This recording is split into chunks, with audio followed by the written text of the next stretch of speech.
Hi everybody, Steve here in Nashville, Tennessee, just 10-15 miles north of downtown Nashville, and I'm standing here in front of the Spring Hill Cemetery sign. You might not be able to read it because the sun is coming up behind the sign. And I'm right across the street from the Nashville National Cemetery. Very busy street. Last week I shared with you part one of this vlog. I visited the gravesites of country music legends Kitty Wells, Roy Acuff, Hank Snow, Earl Scruggs, Jimmy Martin, and many others. Today in part two I'm going to start with the gravesite of country music singer Keith Whitley. So who's a fan of Keith Whitley? He died very young, and it was very sad how he died. But look, he has lots of fans here who have left lots of items. Cigarette lighter, dinosaur. Guess it looks like chewing tobacco. Lots of beer tops and a little bird. Yeah. It is funny to see. Now, this is the first time I've really seen people leave bottle tops or the pull-off tabs, and lots of people have done that here. I'm guessing that those of you who remember him probably remember his #1 hit, Don't Close Your Eyes, in 1988. He also had a number of other hit songs, including I'm No Stranger to the Pain. But according to his Find a Grave memorial page, he died from alcohol poisoning. Not everyone has a long life, but he certainly had a successful and memorable life. He died in Goodlettsville, Tennessee at the age of 34 on May 9th, 1989. And he's laid to rest here in the Crestview section near the center of the cemetery toward the back. And I always like to pan around to give you an idea of what the section around the gravesite looks like. This is a very nice headstone in a nice location, and it's good to see that he still has lots of fans and visitors. A little bit further toward the back of the cemetery in section Y is the final resting place of pianist Floyd Cramer. Floyd Cramer is credited with being one of the musicians responsible for helping to create the Nashville sound. As you can see, there's a piano on his headstone here. And he worked with many, if not most, of the top country and pop singers and groups of his time.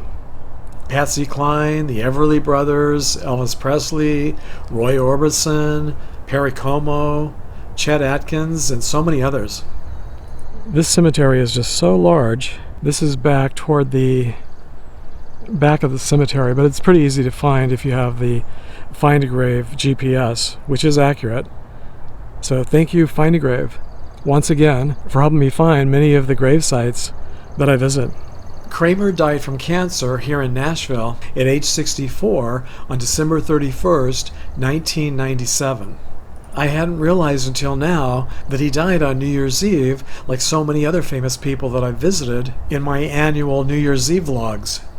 Cramer recorded more than 50 solo albums and won a Grammy Award for his 1979 hit song My Blue Eyes. In 2003, he was inducted into the Rock and Roll Hall of Fame and the Country Music Hall of Fame.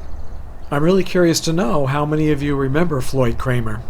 Well, as I was walking around looking at photographing grave sites, I met a really nice woman who was here visiting her family. I think she said her mother-in-law, and she said she comes here in the mornings before work to walk around the cemeteries, and they have a family business creating these headstones. And they've been here in Nashville, I think she said 99 years. That's 4th generation. So that was really cool that she came up and introduced herself. And I think she said that they had created quite a number of the famous headstones that are here, as well as, non-famous as well. Who remembers the 1966 mega hit song Sunny? It was written in 1963 following the November 22nd assassination of President John F. Kennedy and the murder of Hebb's older brother Harold on the same day just outside of a Nashville nightclub.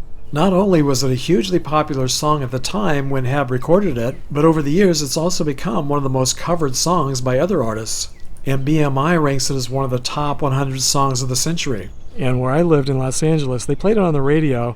It seemed like every 10 minutes for at least a year or two. until I was actually sick of it for a while. I mean, it's a good song and I still like it, but boy, at the time, I just didn't think I could listen to it one more time. They played it so often. Hebb began his career in the 1950s as a musician with the Roy Acuff Band, and Acuff is also buried in this cemetery. I visited his gravesite in part 1 of this vlog. Hebb died from lung cancer here in Nashville, Tennessee at the age of 72 on August 3rd, 2010. The cemetery is just so full of really interesting headstones. And right next to his is Scotty Lee Jones. Look at this Suzuki. This is very cool. I wonder if this was created by the woman I just met, whose family creates these headstones. If you're watching, let me know. Let us know in the comments section. And this is a really neat location right next to a forest, or at least what looks like a forest. Of course, everything here looks like a forest. This is the greenest place I think I've ever been, meaning Nashville, or just Tennessee in general. His online obituary says that Scotty Lee Jones, whose nickname was Opie, was a veteran of the war in Iraq, and sadly he died at the young age of 30. No cause of death was listed. He wasn't famous, but he does have one of the coolest and most attention-getting headstones in the entire cemetery. Obviously, he loved motorcycles. This is interesting. It says, "Smile, you're on camera," and we're in the middle of a cemetery, so you wonder where the camera would be if there's really a camera, and why there would be a camera here in the cemetery. I wonder if they've had issues or something. I just noticed, what a great last name, Happy. James Happy and Carolyn Happy. I just love looking at the people's names. There are so many really cool names to go through life with. I think this would be one of the best. Now, Fudge might be a fun name to go through life with as well. Not far away in the Laurel Hills section, which is also kind of in the center of the cemetery, is the final resting place of country singer Billy Walker. I really like this headstone. How many of you remember Billy Walker? Hugely successful country singer from Texas. He was on the Grand Ole Opry, had many hit songs. He had his first #1 hit with the 1962 song Charlie's Shoes, and he went on from there to have more than 30 top 10 singles during his career. Sadly, he and his wife and 2 band members were killed in an auto accident in Fort Deposit, Alabama, returning home from a concert on May 21st, 2006. Walker was 77 years old. This is a pretty large cemetery. I could probably spend all day just here. Unfortunately, I didn't realize that there would be so many notable people here to visit.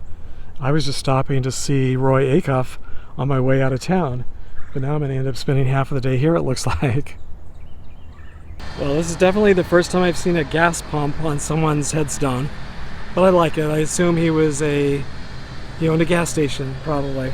On the right-hand side is a hoe and a rake, so maybe he was a gardener. I'm not sure, it's a little confusing, but still interesting. I certainly wasn't expecting to see so many fun headstones here today, in addition to all of the famous graves. Last week I mentioned that we're looking for an assisted living home for my mom, so for those of you who have asked, I just wanted to give you a quick update.